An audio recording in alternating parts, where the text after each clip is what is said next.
Good morning. This is the Blaine's World webcast that can be found each week on Facebook, YouTube, and LinkedIn. You can also listen in on Spotify or Apple podcasts. You get more information, catch previous shows at our website, which is behind me there, blainesworld.net. I'm your host, Blaine Greenfield, and I'm here in my Zoom studio in lovely downtown Fairview, North Carolina. Each week, we focus on news and information about people and organizations in both Western North Carolina and throughout the country. And toward that end, it's my pleasure to introduce two of my favorite theater folks, and they are Jen Russ and Mike Yao. And Jen, you can wave to all your friends, and Mike just did, who are watching this on Facebook, wherever they're watching us. I should mention, I don't have any specific backgrounds in front of me, but I know Mike, I've seen him in a whole bunch of plays as an actor, director, you name it, Mike's been in it. Jen, I've also had the pleasure of seeing you in a bunch of plays. And I think I remember the very first one was, it might have been the first one, King and I at Parkway. Remember that? Oh, yes, I sure do. Yep. I always remember that, Mike, in that. And Mike, you've been at Parkway, right? You performed at Parkway? I've probably done 5 or 6 productions there. But King and I was one of my favorites in that it was before Parkway had any air conditioning. And you had all those, remember, you had all those costumes, and they were elaborate costumes. It was great production, but boy, was it hot there, you know, in the audience. Talk a little bit about, though, Jen, I don't know too much about your background other than that. When did you start acting? I started acting about when I moved to Asheville in 2007. So right away, I got involved with some acting classes at the Asheville Art Center. And I took some classes and auditioned as part of the class for Into the Woods, the musical, in 2008. And so since then, stepping onto stage for the first time was as an adult. And I loved it. I got the acting bug bit me really hard. And I have been acting ever since. And then took a hiatus from the stage during my tenure as Parkway Playhouse's board of directors for a few years, and am happy to be back out in front of the curtain. Because that was unusual that most people I into start much younger. So that was a late start for you, but you're kind of making up for it. I am. I've always wanted to do it, but in high school, in my neck of the woods, you had to choose after school activities, either sports or arts. And I chose sports at the time, and always wished I could have done both. It's funny you say that, because I know a lot of coaches get very angry with actors or people who perform because they act or do both, and then they stop doing sports, you know, and then they turn to acting. So you were the other way. You went just to the performing as a ball player. So how many shows approximately have you been in? Approximately 20. Okay. Since 2008. And out of the 20, do you have a favorite one? Yes, I feel like my favorite role, the one that I'm most proud of, was playing Blanche Dubois from Streetcar Named Desire. Okay. It was very good. Okay, and Jen, I'll ask you too, in terms of working with Mike before. Have you ever worked with Mike before? Yes, just recently. We were in the Magnetic Theater's one-act play festival as husband and wife, but that was the very first time, and it was just a quick snippet, a little comedy sitting around a dinner table.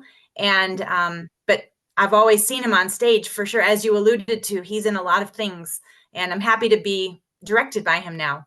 I remember I was disappointed with the one-act plays that I couldn't get there because I think they got canceled the second week. Was that happened?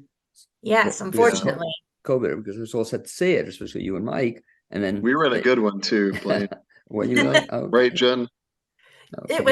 It was one of the funniest ones, for sure. Yeah, I think so. Yeah.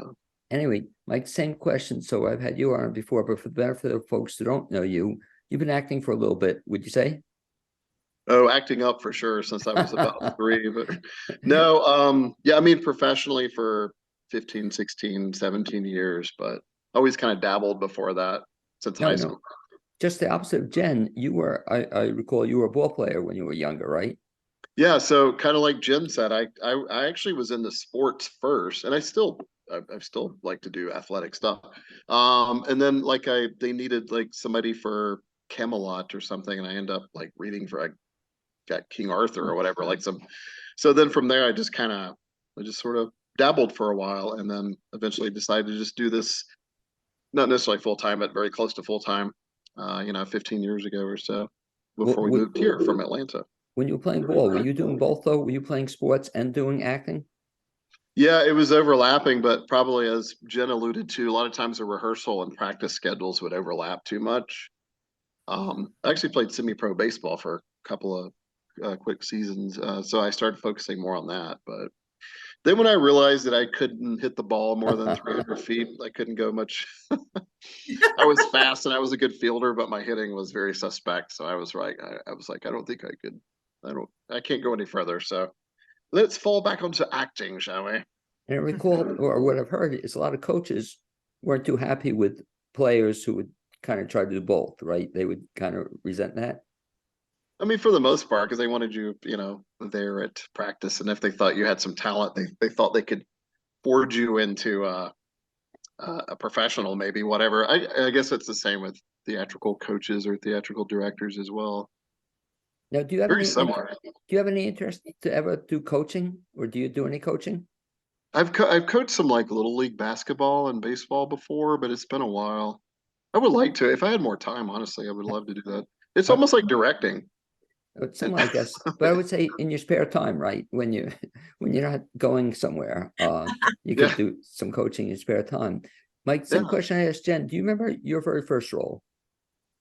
Oh, I think we went over this before, Blaine. I think I was tree number 8, maybe number 3 on like a middle school show or elementary school show. But I was really committed to being that tree. Like I felt the wind in my branches, and then from there, I guess I Well, was tree number 1 before you knew it. No. I have this idea, Jen. Mike's heard it before, but I still think it'd be a great fundraiser for Parkway or Magnetic, you name it.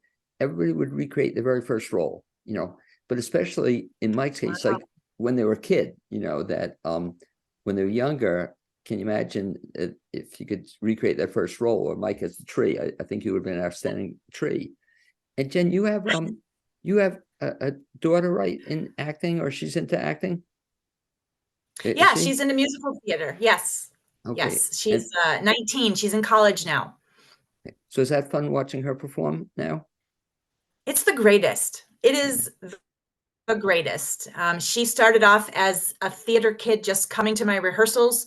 She was about 5 years old while I was in rehearsals for Rent. I remember specifically some of the words she could read early, and when she would recount those lines, some of them weren't kindergarten appropriate. So we had to have conversations about when she could say those words and when she couldn't.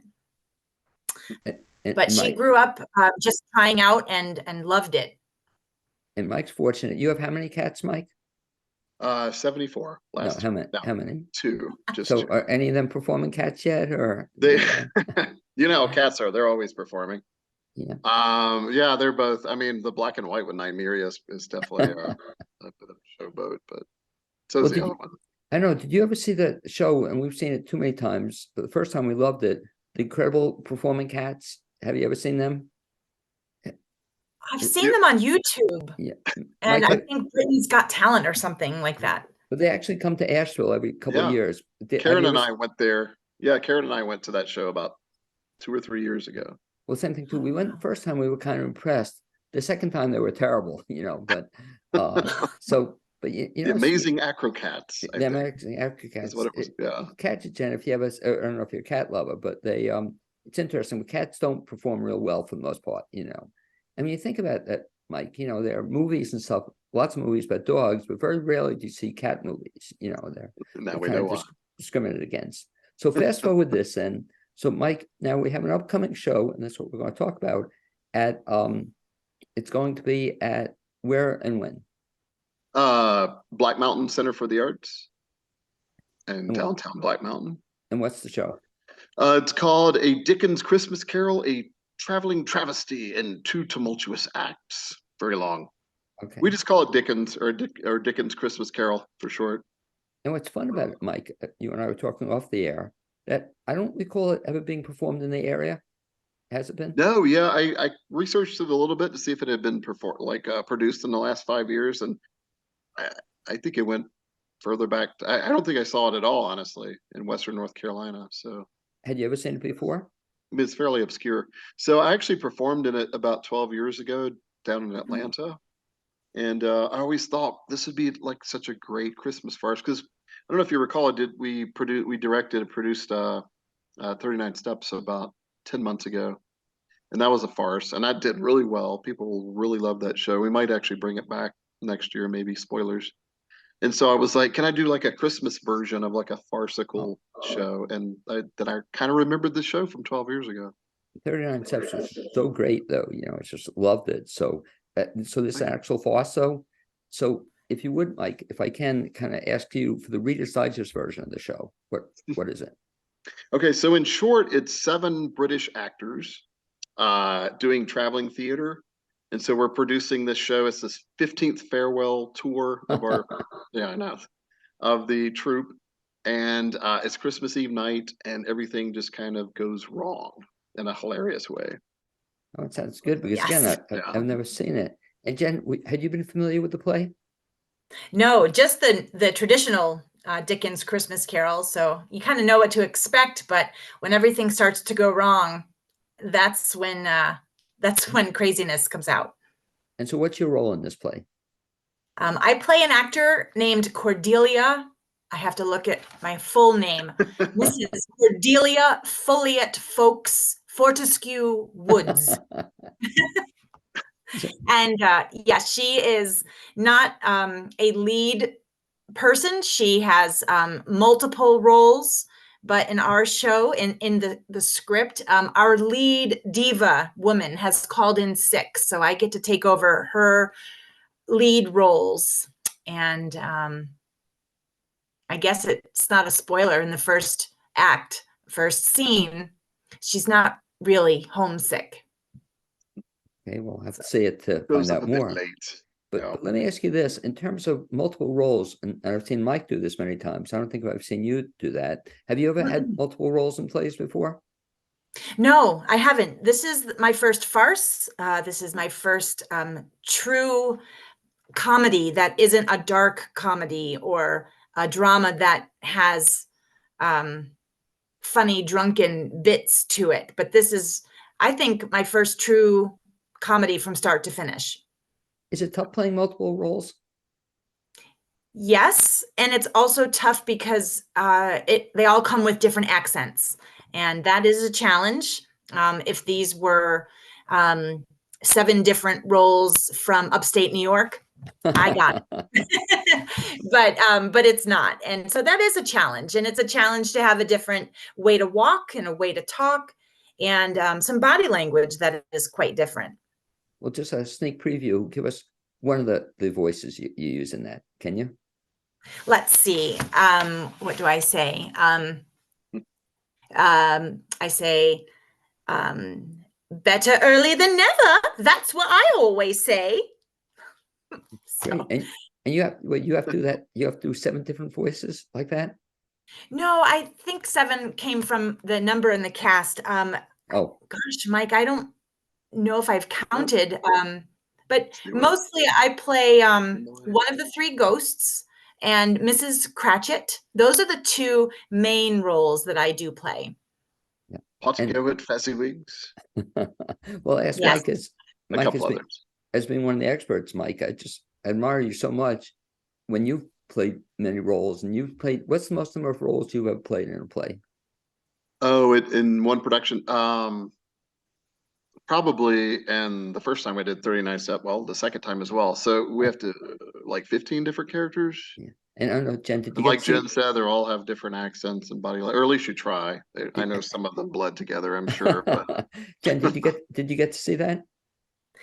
I believe I saw the first version at Parkway. Is that right, Parkway. Mike? Yeah, right. With Strother? With Mhm. Strother, yeah. But the 2 Yes. you just blew me away, that you would have, to see them running into each other kind of thing. And then the thing I always remember that production, Jen, with the hats, right? You were changing hats at different times. Yes. Right. So I don't know if that's one of your lucky hats you're wearing now, but is that tough? Is that tough for you, Not Mike, quite, to period. do a lot of different roles? No, I mean, I think I'm more of a natural character actor than a lead anyway. When I was younger and like slightly more attractive, I could play lead roles and, traditional leads, but I don't think I ever was like, even when I played a lead, I always put a character slant to it, which is as an actor coach, I would say always do that, but that's a whole different ball of wax. But so I think I've kind of grown, like being a character actor, I think is more natural. However, as I get older, I'm now not quite as spry as I used to be, but Have you ever done any of the? You ever do any of the tuna productions? the what? The tuna, I was just thinking yeah. about Oh, that. Yeah. Have yeah, you I ever done did that, Mike? Greater Tuna. Oh, when Yeah. did I don't think I've seen that. When did you do It that? was down in Atlanta, probably about a year before I moved up here, actually. So probably 10 years ago. Okay, and that was a lot of Yeah. different roles, huh? Greater Tuna, that's right. I was Arles, and he played all kinds of different roles, Well, Jen, I don't including know. several women, I think. I always get a kick out of seeing Mike play different roles, but it's also like he really fit into it. He's very two roles that you've been kind of stuck in. I've seen you, Mike, in a lot where he plays a president or he plays, a leading official. And then he also plays a lot of priests. I've seen you play, members of and just give them a collar. But it's amazing, Mike, how you do kind of fall into that. You just meld into whatever the role you're playing, and you're very believable as a performer. Then something you said, and I'm curious about what you have to say about this, and I'll ask Mike as well, is so you actually studied acting at one time, right? You studied it where? You took a course? Me Yeah. or Mike? When you Yeah. studied acting. I've taken some classes here in Asheville. At the Asheville Art Center was a director named Christopher Lynn. And then at Asheville Community Theater, I took a class with Ralph Redpath, Okay. who is a acclaimed actor around these parts. And then just recently, I just finished a 10-week course at Diana Wortham Theater with Jennifer Gaddy, who is a Okay. local but professional equity actress. And what was Jennifer teaching? Jennifer was teaching a scene study class. You're a very talented actor. I love watching her perform as well. So that's Yes. something interesting. I'll ask Mike's reaction in a second. But is that something that, even though you've taken now several courses over the years, is that something as an actor you continue to plan to do, take other courses in acting? Jen? I do. I do. And we had this discussion in the last class with the scene study.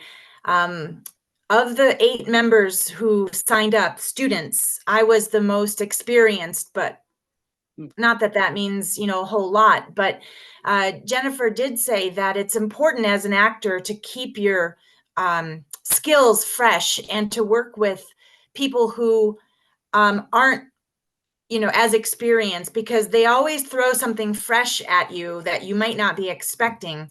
And so I really like the classroom setting. I like the safe space to practice and get feedback and try it again and again, and work with new people, rehearsing out of class and in different settings, whether it's home or sometimes you go to a coffee shop and quietly say your scene. And I did that once with a male actor, and we were supposed to be on a blind date. It was very interesting to do that at a coffee shop. How about improv? Have you taken improv courses? Yes, I did take a class with Tom Chalmers at 35 Below. I didn't think I was going to like it because there was no script. I felt like I didn't have the wit to keep up with someone like Tom. I still don't think that, but he did teach us that not all improv has to be knockdown, hilarious, funny. And so it's just a matter of listening and reflecting what your scene partner is giving you. And you don't always have to be the slapstick comedian. And that was freeing for me, not to have to come up with a good one-liner every single time. And Mike, one of the things I'm impressed with what you're doing now, I see you're starting to do more and more teaching. I knew you as an actor, director, now teaching. Have you ever done any improv work?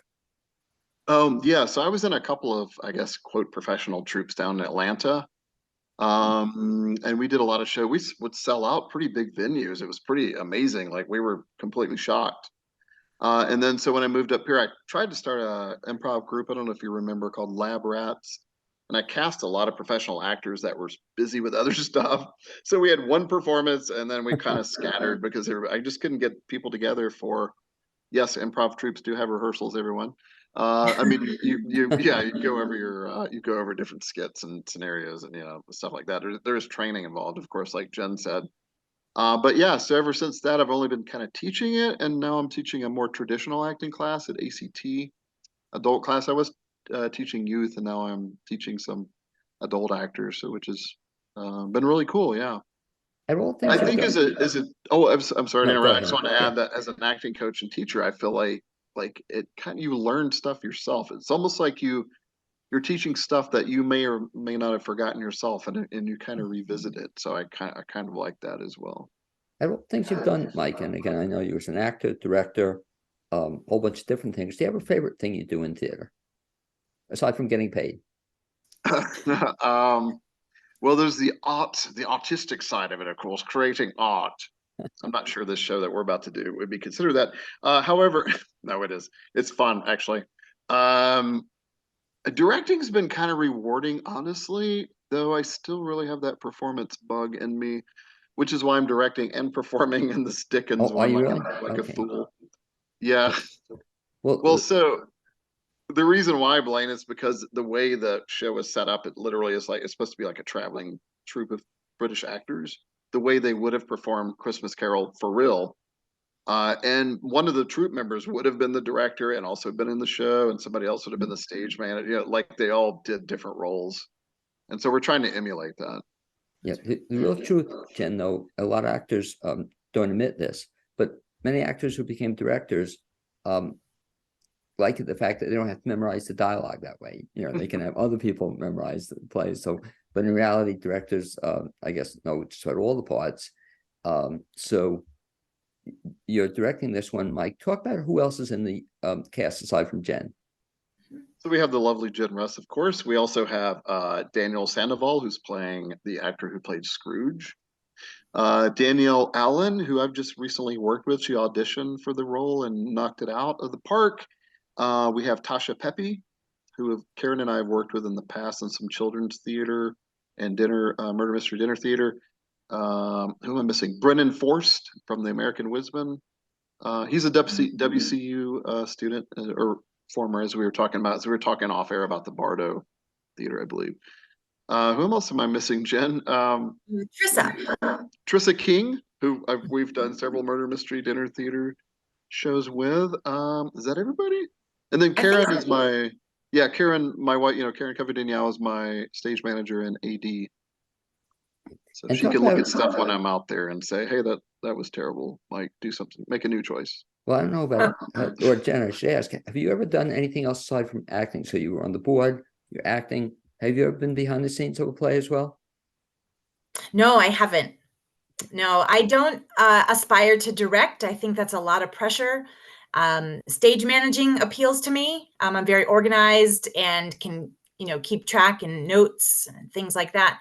But no, I've been in musicals before, so I've done some singing. And I sing outside of the theater now. I sing in a church choir. I'm pretty active with my church choir here in Asheville. But no, never anything behind the scenes like that. Because the worst thing I imagine, Karen, and I don't know if it ever happened to Mike, but when you're directing or have some other role, and then somebody doesn't show up or somebody drops out of the role, and you have to go into the role at the last moment. Like, have you ever had to do that? Not as a director, but I've had to be hired at the last minute to fill in for a couple of roles, like 3 days before we opened. Oh, I have done that before too. Yeah. Yeah. What play was that, Jen? It happened twice. Once was called LMNOP. It was out at Hart, directed by Buffy Queen, directed that. And another one was called Frozen by Brian E. Lavery. That was not the Disney Frozen. I played the mother of a kidnapped and murdered daughter. Yeah, I'm familiar with that show. I know what you're talking about. Yeah. Yeah, and that was a very quick turnaround to learn a lot of those lines. The actress in both of those plays, coincidentally, was the same actress that I replaced. Really? Oh, Years apart from each other. that's strange. Mike, have you ever had to do that last minute fill in? Yeah, like I was saying, I've done it a couple times with maybe 3 days rehearsal, or Charlie Brown Christmas was one night rehearsal and then opening night. But it was only one line. It was just mostly remembering the famous Sherman dance from the animated cartoon, or infamous, I should probably say. And then yeah, I had to fill in as Curly and of Mice and Men. But Oh, fortunately, wow. I was the fight choreographer, so the big fight scene with Lenny. So I knew that, so that was good. I just had to worry about the lines. That's something else. Yeah, I did pick up. So you've done fight choreography as well? Yeah, I Sort of do that things. as well. You enjoy that? I do really. I like, especially the sword. I'm a big sword. I'm a big medieval weapons person. So like the unarmed combat stuff is fun and all. It's all right, but I like the sword play, like broadsword and rapier styles are fun. And so as we talk about the upcoming show again, Jen, why do you think people should see it? What are they going to get if they come see this show? I think they're going to be surprised. I think they're going to see that this is another Dickens carol. They're going to gather their family and say, let's keep with tradition and see A Christmas Carol every Christmas. And when they sit down to ours, almost right away, they're going to be a little put off kilter by what's happening. We are out in the audience. We are on stage. There are slamming doors. They're going to be quite surprised, and they're going to laugh their heads off. How about age appropriate? What age should see it? Oh gosh, I think all ages. Mike, would PG, you yeah. agree? I mean, Oh there's yeah, I no. would say yeah, PG, a light PG probably. Okay, Yes. very nice. And Mike, the details in terms of, again, the dates and the location, and then how to get tickets. December 8th through the 17th, just 6 performances, everyone. Friday, Saturday nights at 7 p.m. Sunday matinees at 2. What? 7:30. 7:30. No, this 7. I corrected it on our little page Right. today. That's actually why I was preparing for this interview, and I'm like, I better double check the show times. Oh my God, they're earlier than I thought. Anyway, it's so 7 and 2 p.m. on Sunday. 2 p.m.'s the matinees on Sundays, and it's at Black Mountain Center for the Arts. You just go to blackmountainarts.com and click on events, and that'll take you right to it. And if folks want to see it, the point about at that theater, they should get tickets, I guess, fairly early because there aren't a lot of seats there. Is that correct? Yeah, it sells out with 72 seats, I think. So it always makes us look awesome when we're like, yeah, there's another sellout, and it's like, well, it's a fairly small house. But yes, I would still do so because the tickets are going. They're starting to finally go. They're going relatively fast right now. So, Well, I'm glad Jen was here because otherwise she would have missed the first half hour of the show. I know. I'm so sorry. Thank you. No one listened. I come to see Jen and I'm there at 7. Well, Jen will make her appearance later. So catch up. Is that it? Yes. So moving forward after this show, Jen, do you have anything lined up in the future, or what are you looking to do next? No, I have no plans right now, but this is the season of auditions all over Asheville and Western North Carolina. And so this is an exciting time to see what the seasons are that are coming up, lining up monologues and auditioning for everything in town. So that's what I'm busy doing. But I hope that something falls into my lap, which would be great. What do you tell, for example, your daughter in terms of when a lot of shows to audition, and I know it can be a very tough thing for an actor to do, to have to audition for stuff and not get every audition you go for. What do you tell people just in terms of just going for as much as you can, or what's the philosophy? What I tell my daughter specifically is to try her best, is to become prepared. Number one, show them who you are with your personality, not just what the lines are, but as soon as you enter the room, show them that you're someone they could work with. And then realize if you don't get the part, no matter how good you did in the audition, is that you simply may not be what they were physically looking for. And don't take that to heart, that you didn't do a good job.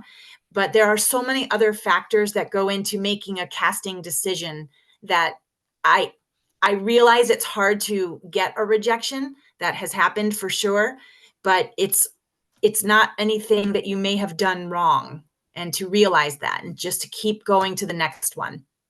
I guess with your recommendation, the only time you should take it to heart if you're going out to Waynesville, right? Then you should definitely take it to heart. Very good. But that's the only Yeah. time. And Mike, I'm always interested in your that particular question, your answer to it. What do you tell people who audition for a lot of stuff, but they get frustrated, they don't get a lot of stuff? How do you tell people to handle that? So yeah, I tell my acting students this, and just people in general. What Jen said is about 80% of what I would tell people. Just keep going. Another secret I think actors forget is that you're not necessarily auditioning for that one role, or even that one production. So just remember, they might think, oh, this guy or girl is good for something 6 months down the line, or they may call you back. Also, be prepared to do a cold reading. It might be like, hey, would you stay and read for Roger? And then you have to kind of turn it into a warm reading. You take the side of the script and take whatever couple minutes you got to sort of, and then make a choice. I would always say people make a big choice, whether it's the wrong choice. Just show them that you can be explosive on stage and interesting and energetic, whether it's the right choice or not.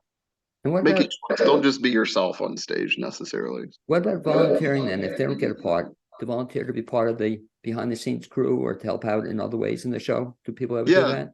that's a good, Blaine. I should have mentioned that. But yes, there's always ways to become involved as a volunteer, an usher, a stagehand, a prop maker, et cetera, set painter, set builder.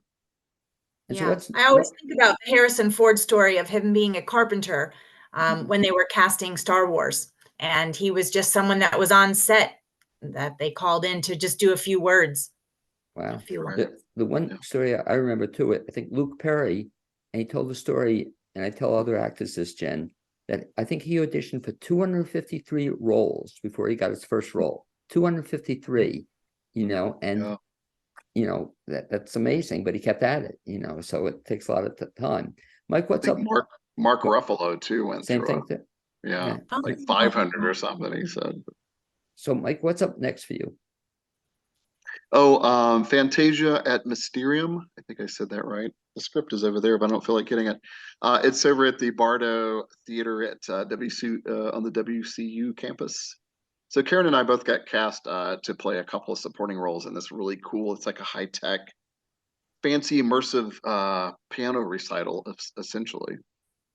Okay, well, something to look forward to. And if folks want to keep track of you, Mike, best bet aside from watching Blaine's World for another webcast, what else can you be seeing? What else can people do to keep track of you?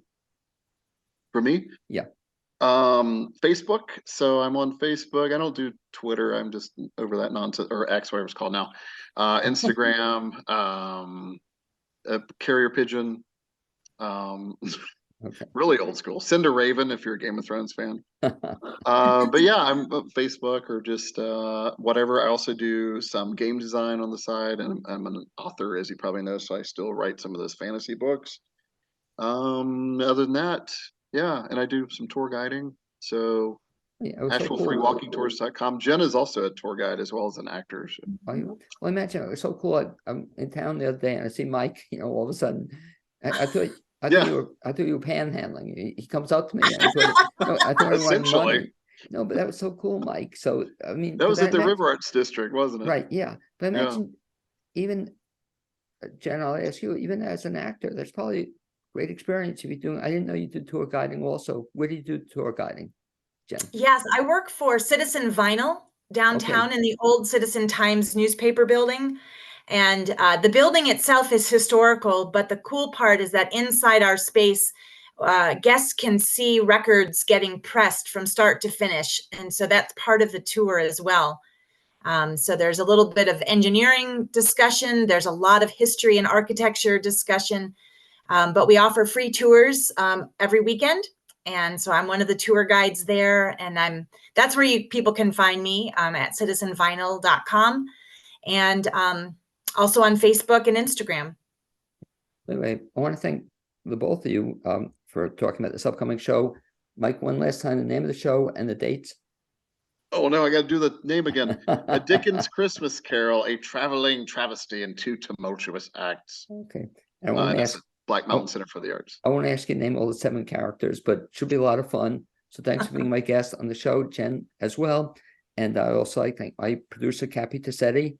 Hopefully we'll see you at White Horse in the near future. Thanks, guys. This was great. Thank you, Thanks, Blaine. Blaine. Thank you. See you tonight.